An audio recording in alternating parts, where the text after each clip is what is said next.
সন্ধ্যা ৭টা। অফিস থেকে বেরিয়ে রাস্তায় হাঁটছিলাম, এমন সময় হঠাৎ ফোনটা বেজে উঠল। তানিম কল দিচ্ছে।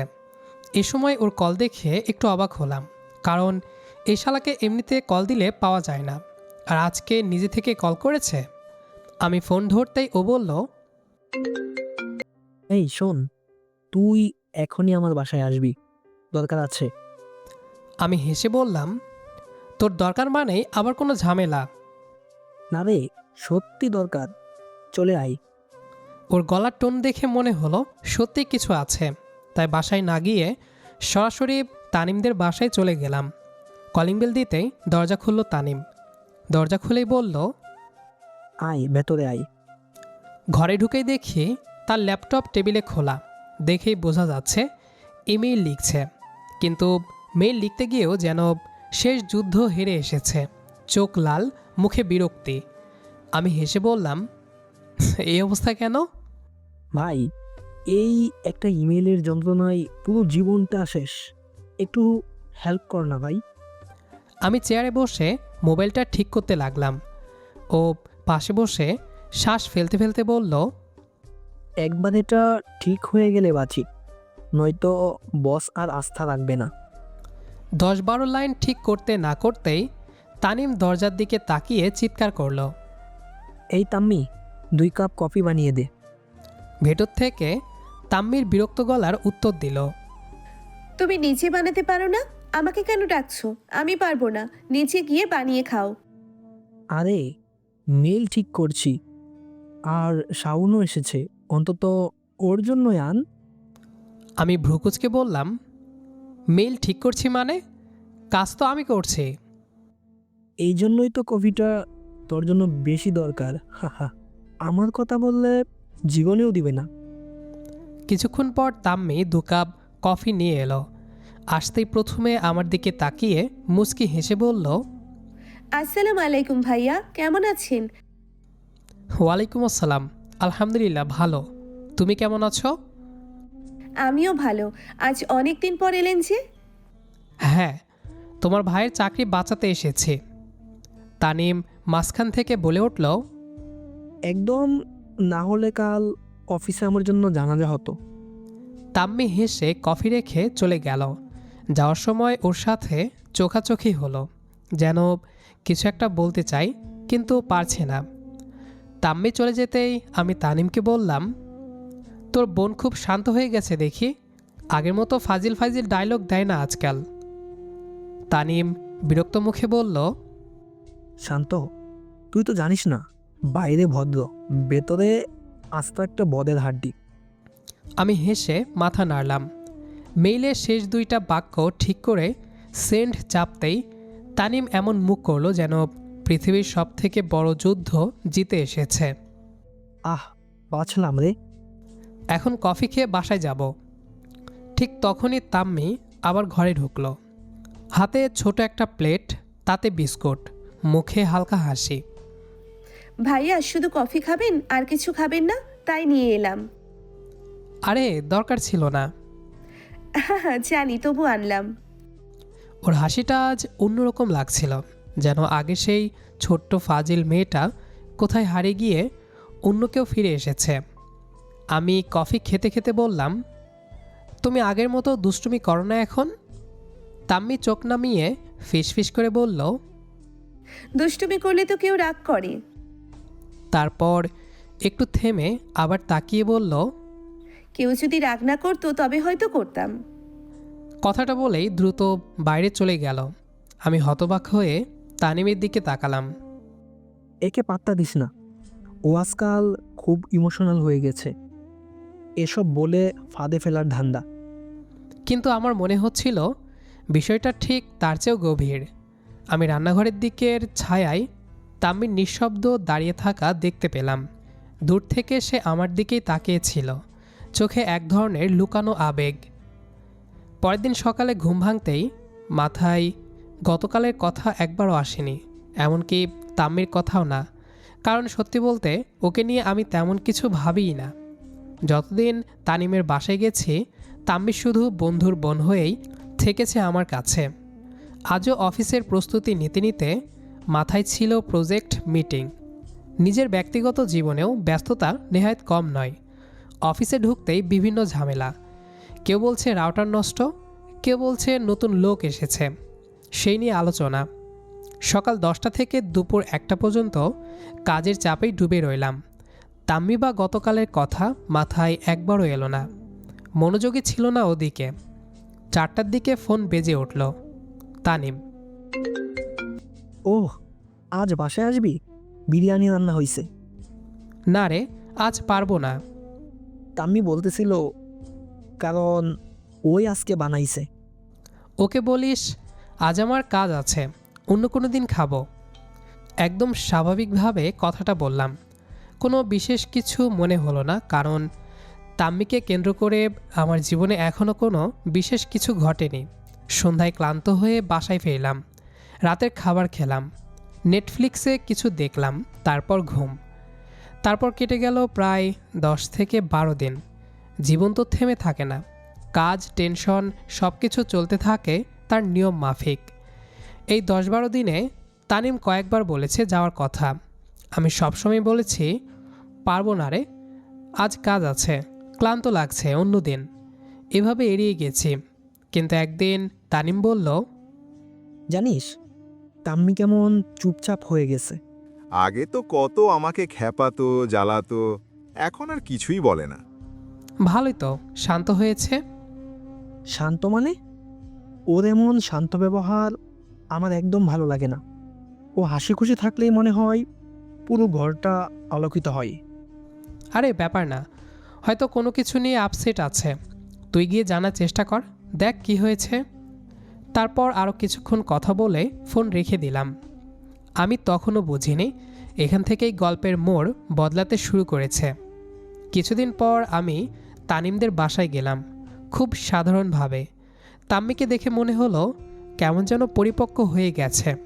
বিনা কারণে তেমন কথাও বলে না, আগের মতো ঝগড়া খোঁচা কিছুই না। আমার সাথে কথা বলল সাধারণ, অনেক বেশি ভদ্রভাবে। কেমন আছেন? ভালো, তুমি? ভালো। এতেই শেষ। কোনো বাড়তি হাসি নেই, কোনো অতিরিক্ত দেখানো নেই, একদম নিখুঁতভাবে স্বাভাবিক। কিন্তু এই স্বাভাবিকত্বটাই আমার কাছে কেমন যেন অস্বাভাবিক লাগলো। ও দীর্ঘদিন ধরে আমার সাথে মজা করত, আর আজ হঠাৎ এমন শান্ত কেন? সব কিছু বুঝতে পারলাম একটা ঘটনার পর। একদিন সন্ধ্যাবেলা হঠাৎ তানিম ফোন দিল। শাওন, একটু আসবি? কেন, কি হয়েছে? পরে বলবো, আগে আয়। আমি গিয়ে দেখি তানিম কেমন চিন্তিত। কিরে, কি হয়েছে? তাম্মির অনেক জ্বর উঠেছে।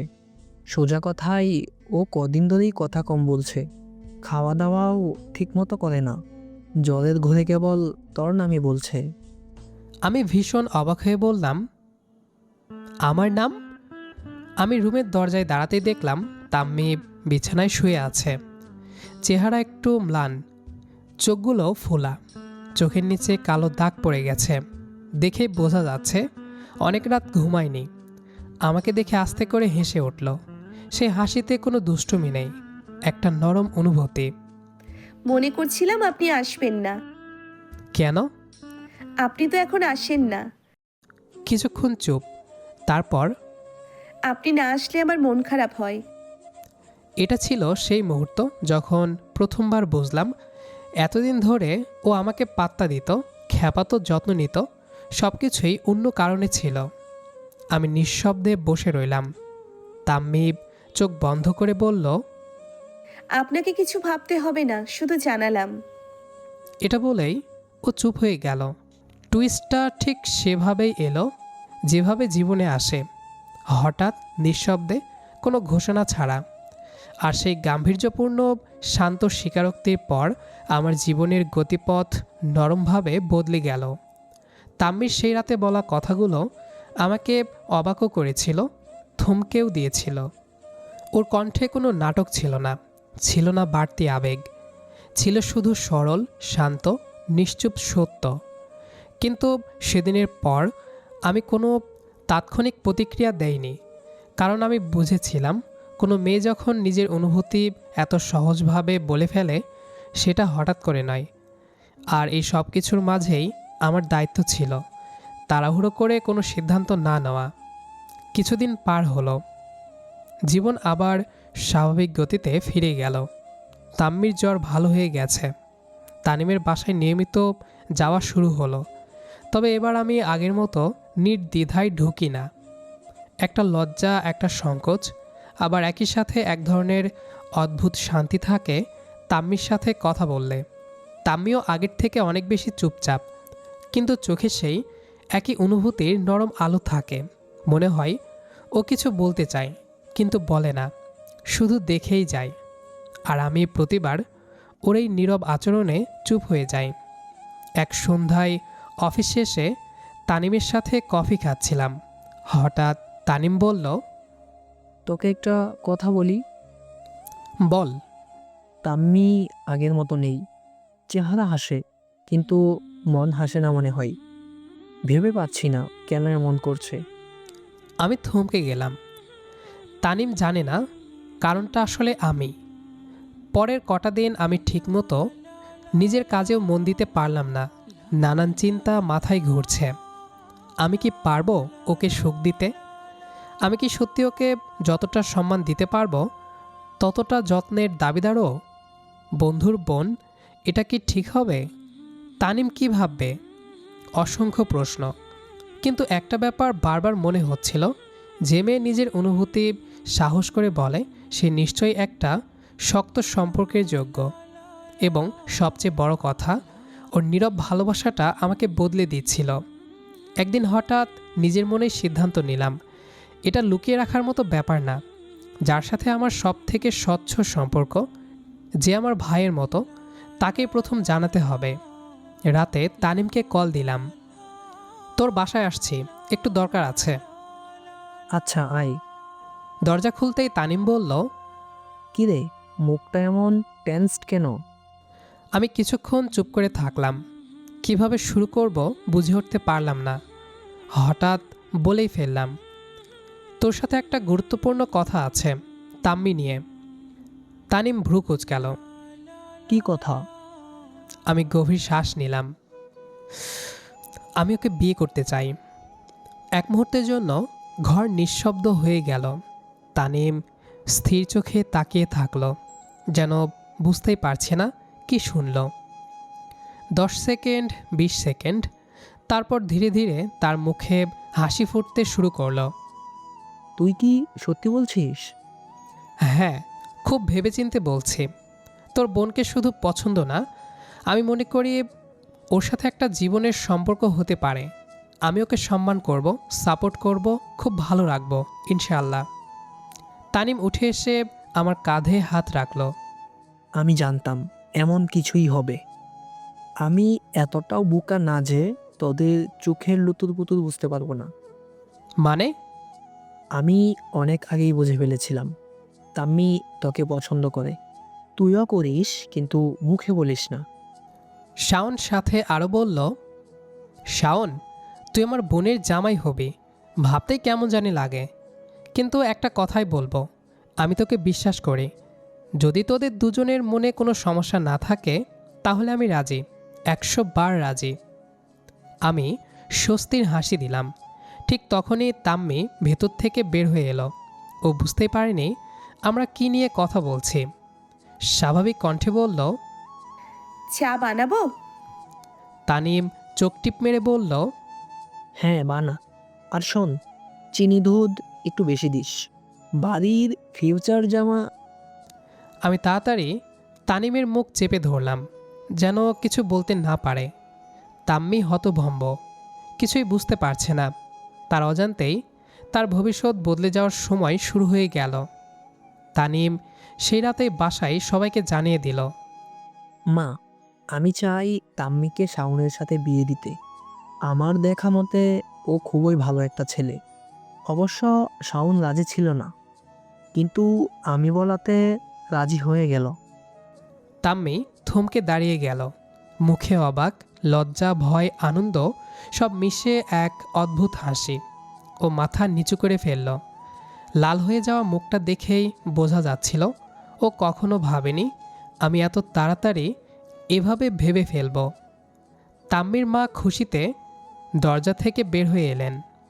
তাম্মির মা বলল, শাওন, ও তো খুব ভালো একটা ছেলে, অনেক ভদ্র, আমার কোনো আপত্তি নেই। সেই রাতে শুরু হলো পরিকল্পনা। আমিও আমার পরিবারে জানালাম। যে মেয়েটা একদিন আমাকে বিরক্ত করত, এখন সেই মেয়েই লাজুক বইয়ের মতো আচরণ করছে। ঘরটা ভরে গেল নরম সুখে, অপ্রকাশিত আনন্দে। যে ভালোবাসা ছিল নীরব, আজ থেকে তা ধীরে ধীরে নতুনভাবে জন্ম নিতে শুরু করলো। তারপর সেই কাঙ্ক্ষিত দিন এলো, যার জন্য আমরা সবাই কয়েক সপ্তাহ ধরে পরিকল্পনা করেছি। সকাল থেকে বাসায় ভিড়, রং, ফুল, লাইট, ছোট ছোট আয়োজন। আমি বর্ষেজে গেলাম তাম্মিদের বাসায়। তাম্মি লাল টুকটুকে শাড়ি পরে আছে, আমি যেন চোখ সরাতেই পারছি না। তারপর সকল ফর্মালিটিস শেষে বউ নিয়ে চলে আসলাম বাসায়। রাত 11টা। ধীরে ধীরে রুমের দরজা খুলে আমি ভেতরে ঢুকলাম। তাম্মি বিছানায় বসে আছে। আমাকে দেখে এসে পা ছুঁয়ে সালাম করলো। ওর চোখে ভয়, উত্তেজনা, লাজ সব মিশে এক অদ্ভুত আলো। ওর পাশে বসে দেখলাম ওর হাত হালকা কাঁপছে। আমি নিজেকে স্থির রাখার চেষ্টা করলাম। এভাবে কাঁপছো কেন? আমি কি বাঘ নাকি ভাল্লুক? কই, কাঁপছি না তো। কেমন লাগলো সারপ্রাইজ? মানে কিসের সারপ্রাইজ? এই যে হুট করে বিয়ে করে নিলাম। আপনি তো আর নিজের ইচ্ছেই করেননি তাহলে? নিজের ইচ্ছায় না মানে? ভাইয়া আমাকে সব কিছু বলেছে। কি বলেছে? এই যে আপনি আমাকে বিয়ে করতে রাজি ছিলেন না, শুধুমাত্র ভাইয়ার দিকে তাকিয়ে আর আমি আপনাকে পছন্দ করি বলে অনেক ভেবেচিন্তে বিয়েটা করেছেন। হোয়াট? এসব কি বলছো তুমি? আমি তো আগামাথা কিছুই বুঝছি না। কেন ভাইয়া আপনার কাছে প্রস্তাব দেয়নি আমাকে বিয়ে করার জন্য? তানিম কেন আমাকে প্রস্তাব দিবে? আমি নিজেই তো প্রস্তাব দিয়েছি। ইভেন পরিবারকেও আমি জানিয়েছি। কি তাহলে ভাইয়া এমনটা বলল যে? ও তোমার সাথে ফাজলামো করেছে। ও আমাকে কিছুই বলেনি, উল্টো আমি গিয়ে বলেছি। কি বলেছেন? তাম্মি উৎসুক দৃষ্টিতে আমার দিকে তাকিয়ে আছে, যেন জানার জন্য তার অনেক আগ্রহ। তোমাকে বিয়ে করতে চাই সেই কথা। তার মানে আপনিও আমাকে পছন্দ করেন? আমি ঠোঁটে হালকা হাসি টেনে বললাম, পছন্দ একটা ছোট শব্দ তাম্মি। আমি তোমাকে শুধু পছন্দ না, বরং আমার জীবনের সেরা একজন হিসেবে বেছে নিয়েছি। তাম্মি মাথা নিচু করে ফেলল। লাল হয়ে যাওয়া গাল দুটো আরও লাল হলো। আমি আস্তে করে বললাম, তুমি কি ভেবেছ আমি তোমার অনুভূতি না বুঝেই বিয়ে করেছি? তুমি যেদিন জ্বরের ঘরে শুয়ে আমার নাম ধরেছিলে, সেদিন প্রথমবার বুঝেছি তোমার অবস্থান আমার জীবনের কতটা গভীর। তাম্মি আস্তে করে আমার দিকে তাকালো, চোখ দুটো সরল, ভেজা, বিশ্বাসে ভরা। আমি আরও কাছে গেলাম। তাম্মি পেছনে সরে না, শুধু নিঃশ্বাস একটু দ্রুত হয়ে যায়। তাম্মি কাপা স্বরে বলল, তাহলে আমি একা ভালোবাসিনি? আমি ধীরে মাথা নেড়ে তার মুখটা হাতে তুলে ধরলাম। না, একা ভালোবাসোনি। তুমি শুধু আগে বলে ফেলেছ, আর আমি দেরি করেছি বুঝতে। তাম্মি নিঃশ্বাস আটকে তাকিয়ে আছে। আমি তার কপালের খুব কাছে মুখ নিয়ে গেলাম, আর সে চোখ বন্ধ করে ফেলল। তার ঠোঁট কাঁপছে, কিন্তু সে কিছু বলে না। আমি ফিসফিস করে বললাম, ভয় লাগছে? হ্যাঁ, কিন্তু আপনার কাছে ভালো লাগছে। আমি হাসলাম। তার ঠিক পরেই ধীরে, খুব ধীরে তাম্মির কপালে একটা নরম চুমু দিলাম। তাম্মি যেন পুরো শরীরটা শক্ত করে নিল, তারপর একটু শিথিল হলো। আপনি আমার জীবনের আমার প্রথম পুরুষ, আর শেষও আপনিই থাকবেন। আমি তার দুই গাল ছুঁয়ে বললাম, ইনশাল্লাহ। তাম্মি এগিয়ে এসে আমার বুকে মাথা রাখল। তার লম্বা নিঃশ্বাস, আমার ধুকপুকানি, দুজনের মাঝে অদ্ভুত একটা শান্তি। একটু পর মাথা তুলে বলল, আপনি কি সত্যি আমার জন্য অপেক্ষা করছিলেন? আমি তার চুল সরিয়ে কানে মুখ এনে বললাম, অনেক দিন ধরে। শুধু তুমি টের পাওনি। তাম্মির ঠোঁট কাঁপা কাঁপা, চোখে ভয় কমে গিয়ে এক ধরনের নরম সাহস ফুটে উঠল। তাহলে এখন? আমি তার হাত ধরে নিজের কাছে টেনে নিলাম। দুজনের মুখ খুব কাছাকাছি, শ্বাস গরম, দূরত্ব নেই। এখন এখন তুমি আমার স্ত্রী এবং আমি তোমাকে আদর করতে চাই। তাম্মি ঠোঁট কামড়ে লজ্জায় মাথা নিচু করে ফেলল। আমি আর অপেক্ষা করলাম না, ওর মুখ তুলে ধরে খুব ধীরে প্রথমবারের মতো তার ঠোঁটে আমার ঠোঁট রাখলাম। তাম্মি প্রথমে থমকে গেল, তারপর পুরো দমে চোখ বন্ধ করে আমার শার্টটা শক্ত করে ধরে ফেলল। তার নিঃশ্বাস গরম হয়ে এলো, শরীর কাঁপল, কিন্তু সে থামল না। একটু পর আলাদা হতেই তাম্মি লজ্জায় মুখ লুকিয়ে বলল, এমনটা সবসময়ই হবে? আমি তাকে আলতো জড়িয়ে বললাম, এর চেয়েও বেশি হবে, কারণ এখন থেকে তুমি আমার, সম্পূর্ণ আমার। তাম্মি আমার বুকে মাথা রেখে কিছুক্ষণ নীরব রইল। ঘরটা নিস্তব্ধ, শুধু ওর শ্বাসের উষ্ণতা আর আমার হৃদস্পন্দন দুটো মিলে যেন এক অদ্ভুত সুর তুলছিল। জানালার হালকা পর্দা দুলছে, বাতাসে ওর মেহেদির গন্ধ ভেসে আসছে। সব মিলিয়ে মনে হচ্ছিল এই রাতটা যেন আল্লাহ বিশেষ করে আমাদের দুজনের জন্যই সাজিয়ে রেখেছেন। কিছুক্ষণ পর তাম্মি মাথা তুলে আমার দিকে তাকালো। চোখ দুটো ভেজা, কিন্তু ভয়ের বদলে এবার সেখানে ছিল অবিশ্বাস্য একটা কোমলতা, একটা বিশ্বাস, একটা নিশ্চয়তা যে আমি ওকে ছেড়ে কোথাও যাব না। তাম্মি আস্তে বলল, আপনার কাছে থাকলে মনে হয় পুরো দুনিয়াটা হালকা হয়ে যায়। আমি তার আঙ্গুলগুলো আমার হাতে জড়িয়ে নিলাম। চুপচাপ ধীরে বললাম, এটা দুনিয়া না তাম্মি, এটা ভালোবাসা।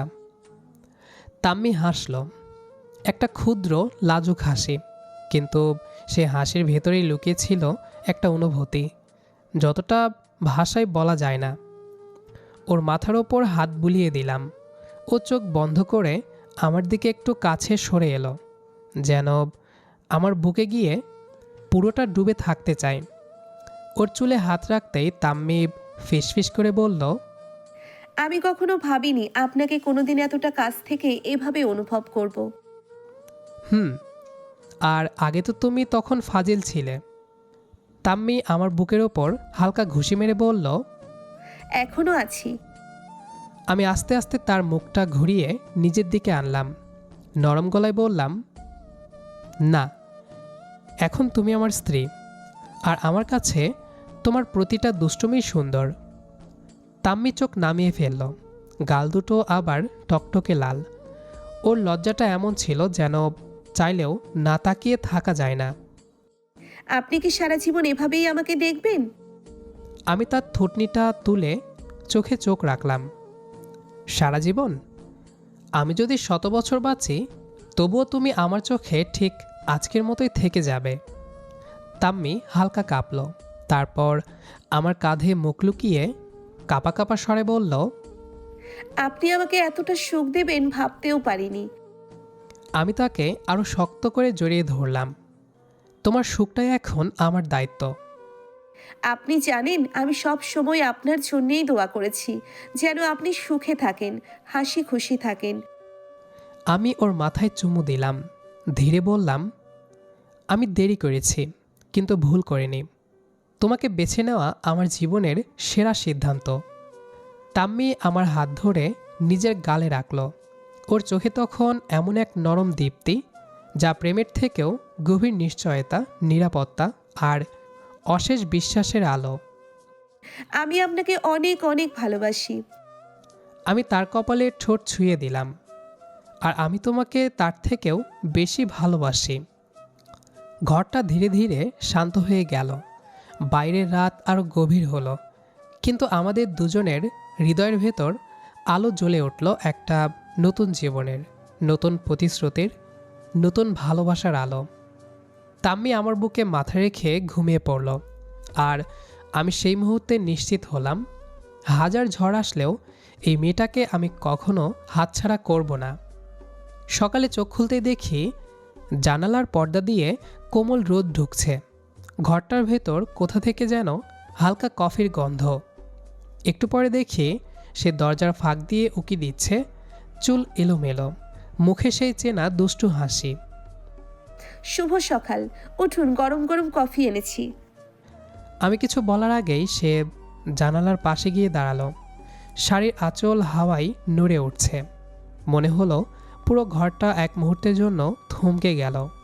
এমন ভোরে এমন শান্তিতে তার পাশে দাঁড়িয়ে থাকাটাই যেন সবচেয়ে স্বাভাবিক লাগছিল। আমি পেছন থেকে ওকে জড়িয়ে ধরলাম, তারপর তার ঘাড়ে নাক ডুবিয়ে দিলাম। তামিক কিছুটা শিউরে উঠল। শুভ সকাল বউ পাখি। ভিতরে অদ্ভুত এক ভালো লাগা ছড়িয়ে গেল। মনে হলো হয়তো ঠিক এভাবেই সকাল শুরু হবার কথা ছিল। শেষ পর্যন্ত তারা বুঝেছিল ভালোবাসা আসলে বড় কোনো আয়োজন না, বরং ছোট ছোট মুহূর্তের জমে ওঠা অনুভূতির নাম। ঝগড়া, অভিমান, হাসি আর হাজারো স্মৃতির মাঝেই তারা খুঁজে পেল নিজেদের ঠিকানা। জীবন যেমনই হোক, এবার থেকে পথটা আর একা নয়, দুজন মিলে হাত ধরে চলার গল্প। আপনাদেরও যদি গল্পটা ভালো লেগে থাকে তাহলে ভালোবাসার একটা লাইক দিয়ে পাশে থাকুন। এমন আরও হৃদয় ছোঁয়া প্রেমের গল্প শুনতে আমাদের চ্যানেলটি সাবস্ক্রাইব করে পরিবারে যুক্ত হয়ে যান।